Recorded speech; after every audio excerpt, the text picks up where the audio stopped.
കരുവന്നൂർ കള്ളപ്പണക്കേസിൽ രണ്ടാം ഘട്ട കുറ്റപത്രം വൈകും. ഇ.ഡി. തലപ്പത്ത് അന്വേഷണ ഉദ്യോഗസ്ഥർക്കുണ്ടായ മാറ്റവും കേസിൽ കൂടുതൽ പേരെ ചോദ്യം ചെയ്യാൻ ബാക്കിയുള്ളതുമാണ് കുറ്റപത്രം നൽകുന്നത് വൈകിക്കുന്നത്.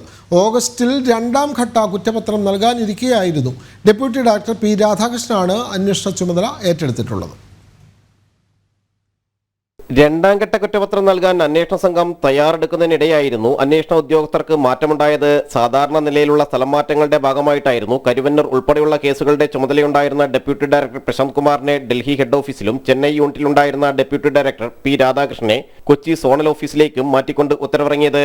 രണ്ടാഴ്ച മുമ്പ് കൊച്ചിയിൽ തിരിച്ചെത്തിയ മലയാളിയായ പി രാധാകൃഷ്ണനായിരുന്നു നേരത്തെ നയതന്ത്ര സ്വർണ്ണക്കടത്തും അന്വേഷിച്ചിരുന്നത്. കൊച്ചിയിൽ അസിസ്റ്റന്റ് ഡയറക്ടറായിരിക്കെയാണ് രാധാകൃഷ്ണനെ സ്ഥാനക്കയറ്റത്തോടെ ചെന്നൈയിൽ നിയമിച്ചത്.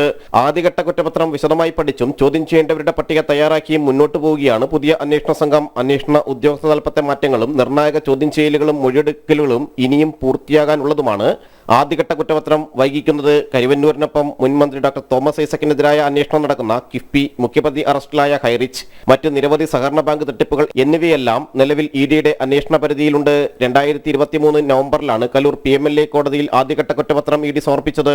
12,000 പേജുള്ള കുറ്റപത്രത്തിൽ 50 വ്യക്തികളടക്കം 55 പേരായിരുന്നു പ്രതികൾ. 4 പേർ റിമാൻഡിൽ തുടരുകയാണ്. മുൻമന്ത്രി AC മൊയ്തീൻ, CPM തൃശൂർ ജില്ലാ സെക്രട്ടറി MM വർഗീസ്, സംസ്ഥാന സെക്രട്ടേറിയറ്റ് അംഗം PK ബിജു എന്നിവരെല്ലാം പലതവണ ചോദ്യം ചെയ്യലിന് വിധേയരായിരുന്നു.